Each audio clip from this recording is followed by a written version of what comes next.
Welcome back, looters. So, after the prototyping episode, we have a couple of questions, mostly from Adam, we ran out of time in the last episode, so we'll answer all those questions now. The first one is, how much time do you invest in the first prototype? So how much, let's just use, because obviously it'll change depending on how big the game is, but let's say for Candy Squad, how much time did we invest in that prototype? So, I'm gonna answer it two ways. Okay. The answer to question number one, if the alpha Yeah. is almost no time at all. It was literally just... Because we were making it as we went. It was literally just, how quickly can I get anything on a piece of paper? Yeah. And we did, I would argue that it depends on if that includes the planning. Because you did a lot of planning of like, here's what I think the different kids should have, and here's the tracker that you made, and so there was a lot of planning, but the actual prototype that you made and that I made itself was very like slapped together real quick. And that's because the alpha is just, it could be a piece of paper and a pencil and just, I'm just visioning it would be cards that look kind of like this, like that, crumble, trash in the trash can. And it's more like a tool to get somebody else to see what you're talking about. Right, and knowing that it would change many times, it was kind of just, your handwriting is terrible, no offense, but like, it was a lot of scribbles on pieces of paper that as we went back to them, we would like stare at the card and be like, what does this say? And so, very little time was put into each card, knowing that, especially because it has so many cards, it's basically almost all cards. We didn't want to spend a lot of time on each one, knowing that once we spent any amount of time playing it, those cards would change. Yeah. Once you get to a little more close to what we'll call like a true version that you're actually gonna like... The stable version.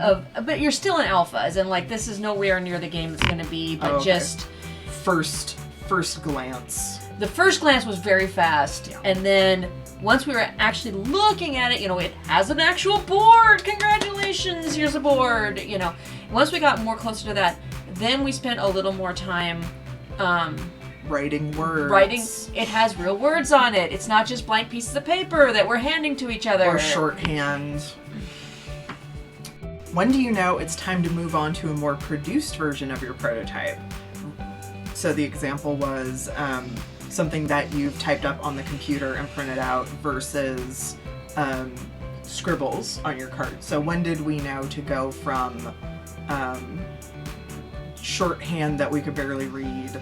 And basically it came down to, once it was iterated so many times that we could not read Kari's scribbles, then I printed it out. And the other different... Basically, for me, it's based solely on once I've iterated it enough times to going, oh, I need to make a new one. Why would I make another crappy scribbled version when I could make a slightly more readable printed out version? And it's also about, when is it stable enough that it isn't that you don't need to keep scribbling. It isn't like waves of an ocean. It's changing every few seconds. Right. And they understand, it doesn't mean it's done, and it doesn't mean it's not changing. So like an example of what a printed out but still changing version might look like in the case of Candy Squads.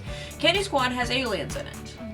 Oh, surprise, there's aliens! Okay. We've already mentioned that, but okay. So, in that case, it might be, there's an alien, the alien has a name, the alien has a power, but the alien also has a number as to like what the amount is. Right. The name and the power is printed in ink, printer. Right. The number of what to hit is in pencil.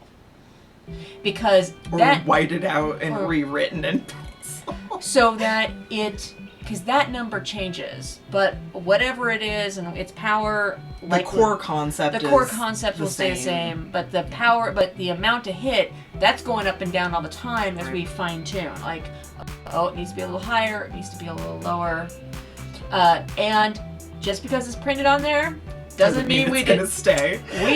We print it on and then scratch it right out and write something else on there and pencil. So it's also a matter of, sure, these 3 or 4 cards are constantly changing because we're fine-tuning them, but the other 90% of the cards are pretty much the same. So once it comes down to two major factors. One is, I can't read it anymore, we need to make a new version. And 2 is, it's stable enough that, like, I won't feel like it's a waste of printing this out. Next is, when do you worry about the graphic design? And your answer is going to be different than mine, because I feel like I know your answer already. Oh, what's my answer? Kari's answer to when she worries about the graphic design is before the prototype. She's like, hey, I had this idea for a game. I think this is what the art should look like. The art is different than the graphic design, though. True.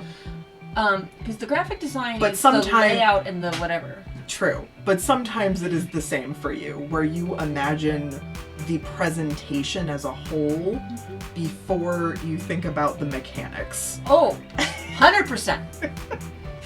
Because for you, I feel like the art is part of, because you design based off of feeling, I feel like art very closely entwines with feeling for you versus mechanics, which is just the vessel for your art.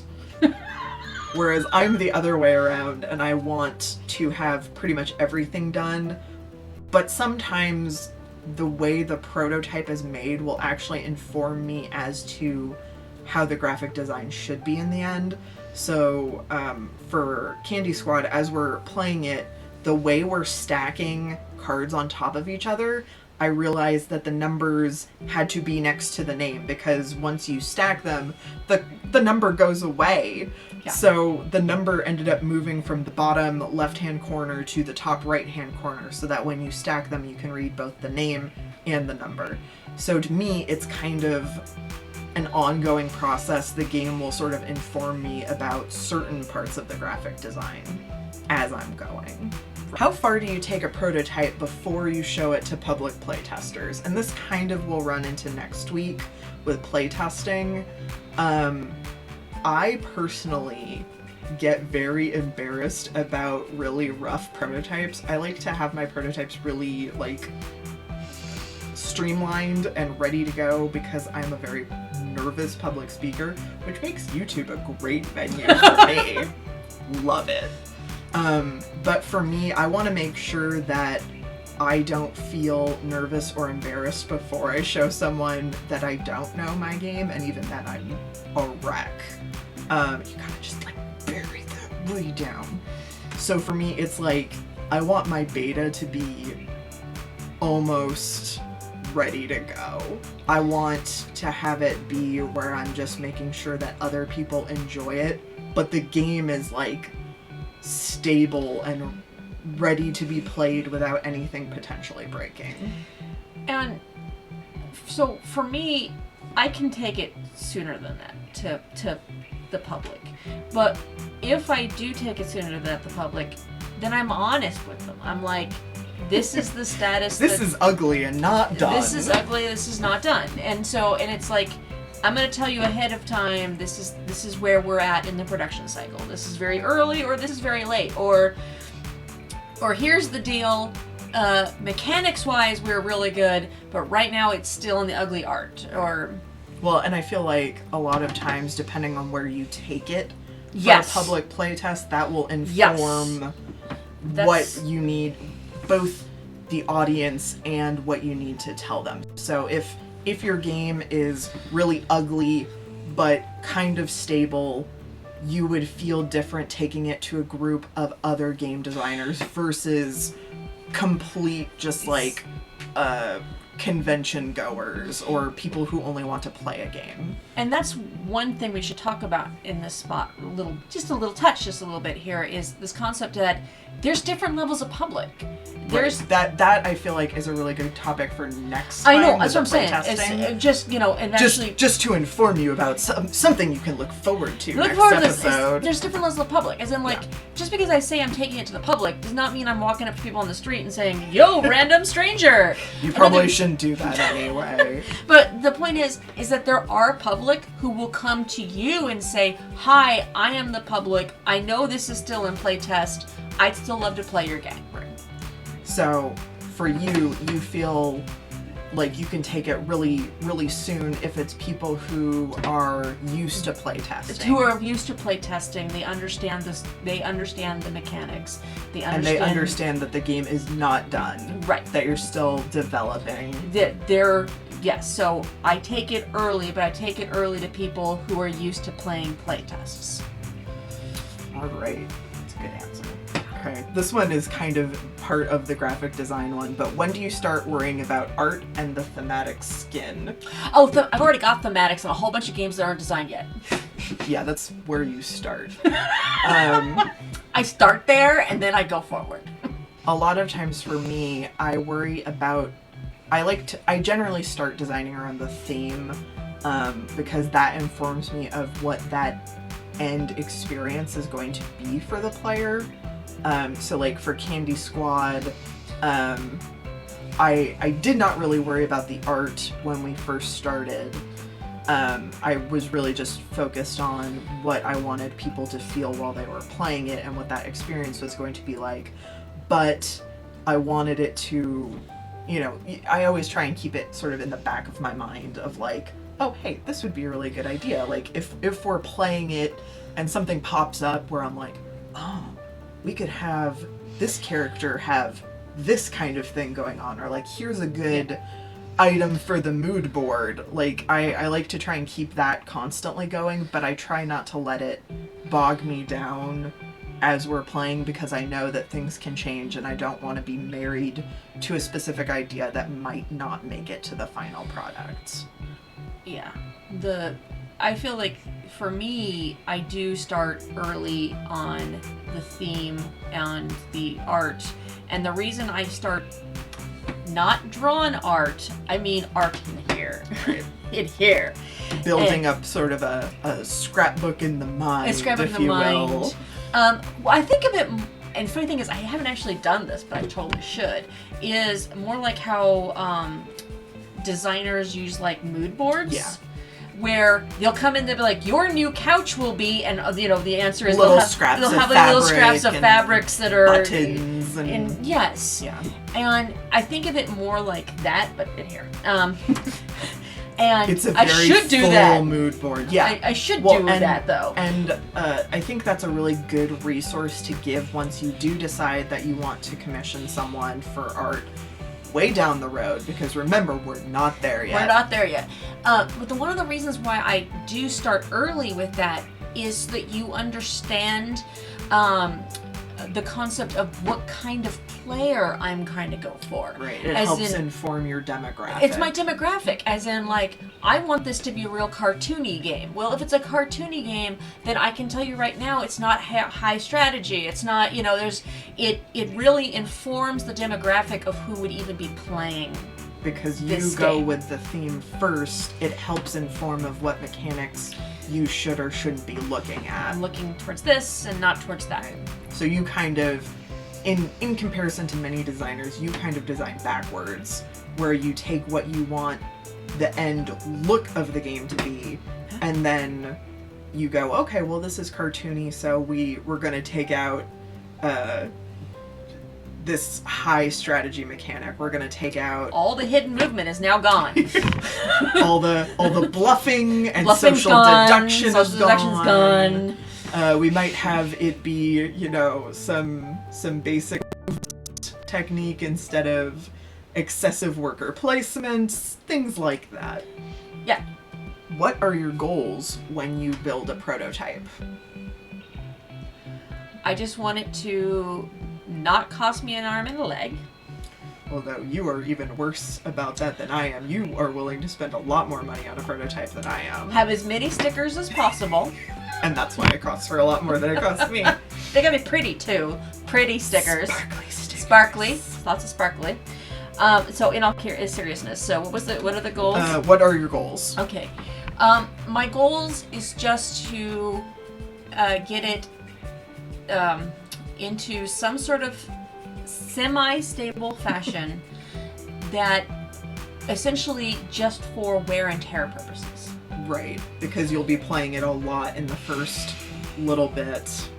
Right, and so it's just for wear and tear purposes, but in the end, something that is very easy to get rid of if the answer is going to be get rid of it. In other words, I'm not going to spend a whole bunch of time and money building a board, then cutting out the board, and cutting up the board if the board isn't even going to stick around. Right. So the answer if you change it to tiles, what's the point in having? So I will start with stuff as quickly as possible until something is at least stable enough that I know that it now has an actual board, and then I will build the board. Yeah. My answer is basically the same. I want to get it, I want to make it fast, and I want to make sure that it is viable. Because we've had a couple of games where we're like, oh my god, this is such a good idea, and we make it really fast, and we play through it, and we're like, this isn't really what I wanted. Like, the design itself is way better in our heads, and so we go, oh, okay, it was good that we tried that. Now we're not ruminating on it anymore, and then it just kind of goes away for a little bit. And maybe we come back to it later, maybe we don't. Kari has 10,000 ideas and is coming up with more of them all the time. And I came up with 3 today alone. At least. Literally. And one of them I took, so I mean, I'm no better. So yeah, it's mostly about getting to that basic minimum viability of like, is this fun? Do I want to continue building this? Because if it's not fun and I'm not inspired, then it just goes out. Like, I don't care. I have too many ideas to waste time making something work if it doesn't work. I have a couple of games that I've made prototypes for that I made the prototype so I at least have the concept. I know what the game would kind of feel like and kind of know like. But we haven't actually played out and kept playing and iterating out the game because we know that it wouldn't necessarily be a good one to go with. So it's not that I'm saying we didn't, it exists in a prototype, but there is such a thing as existing in a prototype in which you put it in a little tiny box and you put it into some sort of storage capacity that if later we ever need to, you can and it has you can put notes with it. You can write out how it's going to play and how it would work. Remember when I said notes were important? This is why they're important. And you put it in the box so that later you can come back to it. I can always come back to it. Have all your work saved. It's all work. It's all saved. It's just a matter of like we have one that I made just recently, and it's in that exact status. And the reason why is just because with the amount of time it would take to make it, and the amount of money it would cost to produce, and the amount of money it would make on it, it's mostly a self-fulfillment game where it's not something that you want to work on as. I know we've may already not be the most profitable. We've already said we are unpublished as of right now. We are completely amateurs. Why would we go with like I said before, if it's $100 board game, like that is not a good first game to be working on. Let's work on our smaller, easier to produce things. Get the system down. But I am going to say one other little caveat to having the niceness of having the game that's sitting and ready. It's 2 things. Number 1, we may have another game that's going, and we love this game. Because Kari has 7 games going at all times. I have more than 7. How dare I? 7? So... Amateur hour over here, only 7 games. it may be a situation where we're like, yeah, but it's missing a mechanic. And I'll be like, well, what about if we did something like that? And what you do, you just go to the shelf, you pick it up. Pull out your box. You pull out your box. Shake it out. And you see if that kind of mechanic fits in. If the answer is yes, you will have to reskin it. Yeah. But it wasn't done anyway. It wasn't done anyway. The other half of it as to why it's good to kind of keep things like that half ready on a shelf is there's also such a thing as board game contests. Yeah. And that a board game contest, I'm just going to make up an example of board game contest. This is a real board game contest that occasionally She's just going to make it up, but it's real. Well, I mean, it may not be going right now, that's what I'm saying. Is there might be a board game contest that you have to make a board game that only has 10 cards. And it can't have anything else but 10 cards. Right. Let's pretend. If you happen to have a board game on the shelf, it has 12 cards in it, turning that into a game that's only got 10 cards would probably be pretty easy. There you go. Has prototyping ever informed the design of your game? So as you're working on your prototype, has something happened where it's actually changed your design? Oh, yeah, that happens all the time, but I'm trying to think if it ever changes changes the theme. The theme, because the design, oh yeah, all the time. I mean, we remove things, we get rid of pieces, we add pieces. I mean, right. That kind of stuff. Yes, but a lot of times for us, it's kind of like if something is really difficult to get a hold of, or if something is really expensive, look for other things. Like that part's really easy. I can't think of anything that's like a really drastic change. I mean, we've had where it has, and then we had to shelve it because it did. No. Because we suck. No. An example of that is cosplay. Oh, yeah, that's true. We had a transparent, a card game with transparent cards, and making transparent cards is really hard. So once we decided that the cards needed to be transparent to lay on top of each other, it kind of put the game onto a shelf because that's really hard to work around because it costs a lot of money to make transparent cards, and then it's really hard to make art that can all line up on top of one another. So yeah, that's true. That's a really good example. Yeah, so, and it also changed the theme a bunch because the original theme in cosplay was kind of like, the idea was, how can we make it wacky? Because yeah, the original idea, it was supposed to be irreverent and crazy. It was supposed to be a wacky game. But at the point in time when we realized the answer was transparent cards, wackiness got replaced with a more. Well, I'm not going to say it wasn't still wacky, but it got less clown-like and more aesthetic. More wouldn't it be fun? Yeah. How do you make the choice between alternative component types? So when do you know when to use cards versus tiles, or cubes versus tokens?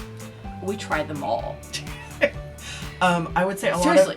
I would say a lot of times the theme is really the major component of that. If your game is more, if your theme is something that's more realistic, let's say, you probably want something that is a wooden cube versus a plastic piece or a cardboard token where you could lay down a really intricate art piece. If your game is something that's like a sci-fi theme, you might want something plastic because it has that shininess, or something where you could put a really intricate piece of artwork onto it. So I would say normally the theme would sort of transfer onto what kind of component you would want. Well, and one of the other things we do a lot of is we'll try the same I'm going to use the term component here. I don't mean component like, I mean more like mechanic. Mm-hmm. Which is we'll need some sort of way of randomizing in this game. Right. This game needs a randomization. Well, in order to get randomization, we will try dice, we'll try cards, we'll try dice bags, we will try, and so we will try it with each of those things Sometimes. And sometimes you get it right on the first try. Sometimes. You don't really need to. And trying to see if we like one over another. Right. It might be we'll be like, I just think we should come up with something that isn't dice because everyone does dice or something, Right. Or it doesn't make sense for what we're trying to do. And sometimes the answer is just try it with a variation. So if it's like, I like dice, I like the feeling of rolling dice, but I don't want it to just be 1, 2, 3, 4, 5, 6. So maybe it's something more like, let's do it with dice, but have different numbers or have symbols. So a lot of our method is really just guess and check. Yeah, but and what feels right when you play it, informing that end goal that we're trying to keep in mind. The other thing you have to bear in mind is games also need to have a reason people are playing it, and we'll call it a good hook. And sometimes the answer is you're trying to find a gimmick. I didn't say that. You're trying to find a good gimmick. Gimmick in this case doesn't mean something that is like it's not a bad word. No. It's like what's the hook of your game? Yeah. What will make people look at it on a table and go, "Oh my god," like we went to OrcaCon and everyone wanted to play this game because it had these big, and when I say big, I don't mean like big, but like big for a board game piece, plasticky echidnas. And everyone would look at it. It was called, I want to say, Echidna Shuffle. And it was just a board full of plastic echidnas. And so everyone would pass it and go, oh my god, what is that? Because there were 24-ish plastic echidnas on the table. That's a great gimmick. The gimmick is your table's full of echidnas now. Like, that's awesome. So sometimes it's that also we would start with, this is a component I really want to use. When we started Potions and Puppies, I was using cubes because I had a bunch of plastic cubes on hand that I already owned. And as we sort of went, we changed it to plastic gems because it was more informed by the theme of magic, but also because it looks great on the table. You see a table full of plastic gems. Yeah. I keep looking over there because there keep being noises. So that's the other half of, why would you try different components or whatever? Because that's exactly why. Because the other thing that might happen is while you're playing with it in, these gems, now you have these cubes, and now all of a sudden you decide you're going to roll these cubes for some reason. And you're like, why am I rolling these cubes?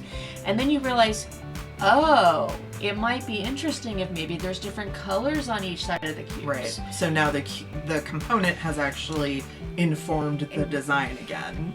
In which case now you're like, so what we need to do is change the mechanic in the game where you have to roll the cubes to discover which color this cube now is. So when but you can't do that with a gem, so you would have to go with something with a more standardized shape. So in Potions and Puppies, we have a mechanism where you pull this case gems, but in this case we'll call them cubes, out of the bag. And it might be that right now you pull as a purple. It's always a purple gem. But now we've all discovered that we've changed this game, and we're going to make it so when you do it, you have to roll it. And in this case, you can only use it based on which color it comes up to or something. In which case, now you're changing and adapting the whole game, the mechanics of the game, all based on the concept that people like this concept where they roll the gems. Right. There's a cat here. Please ignore the cat. How much of the end product in your head is influencing the prototype style you run with? I don't know what that means. I'm going to assume the question is, oh my god, is the cat going to jump up on the table? I pretty much think I covered this. Because I would assume what he means here is this concept of how much of it, in other words, right now this game is supposed to be for children's kind of scribbly kind of theme. How much has it impacted? A lot, because now I've totally deriving my entire game around this concept of where this theme is going. Right. The cat is incessant. I'm sorry. I'm looking every which way. He is like, hey! Okay. So, for me, I always prototype the same way pretty much, which is like quick, loose, fast. I don't care. I want to get it on the table and kind of play with it. So to me, the end product doesn't really change it unless I am working with a specific component that is difficult. So I'm working right now with a prototype that has polyominoes, which are just like different shaped pieces, but I want to make them 3D, so it's kind of like different Tetris cubey pieces. So that is kind of, it makes it really hard to prototype it really quickly because I don't have 3D Tetris pieces just like hanging out at my house.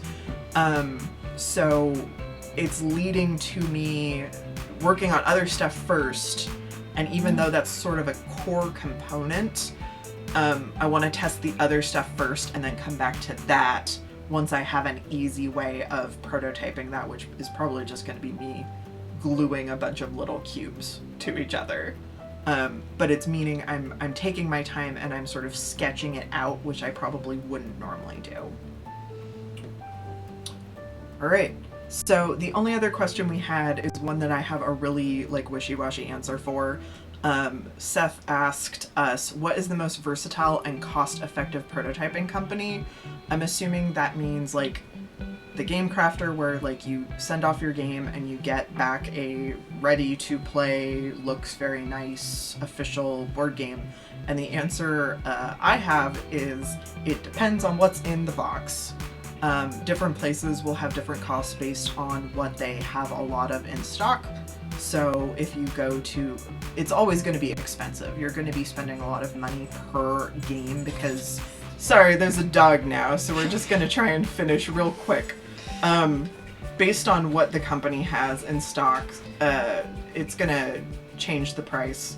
The price for these sort of print-on-demand prototype companies is always going to be higher because you can't do a huge manufacturer run.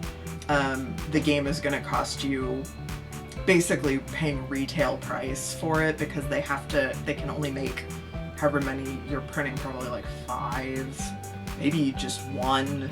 It's going to be cheaper the more you make, but I would say you have to really just shop around and see with what components you have what's most effective. And that's, like I said, that's a really wishy-washy answer, but I don't have a hard and fast answer for you. And understand when you're printing this kind of version where it's the prototype, you're still not necessarily going to be using the final pieces at all, because in some of the cases you may not be able to get the final pieces in the prototype. Has different pieces than maybe like if you go with Panda or Long Pack. They might have specific pieces that are maybe even better and that are cheaper for you, so it won't necessarily be exactly the same. And it's going to be a situation where when you're printing it that way, you're going to have to use whatever pieces they have ready-made. Or pay extra to have custom whatever pieces, if it's like acrylic that they cut out, or maybe 3D printed is an option these days. So it really depends on what the company has in stock, what they have a lot of, and what you're willing to pay to get it being exactly what you want. So sorry, that's crap answer, but that's what you get when you come here asking your important, difficult questions. Well, and the answer is that is how you're planning it anyway, because you're not going to have the miniatures you're having crafted done until you spent the thousands of dollars for the molds. Yeah. That's going to be final printing anyway. Yeah. So, that's that's your questions for our prototyping episode. If you have more questions or you want more information about something specifically, go ahead and throw it in the comments below. We will answer it. Next time, if you have questions about playtesting, which is next video, throw those down in there too, and we will make sure that we answer those also. You have any final thoughts? And on that note,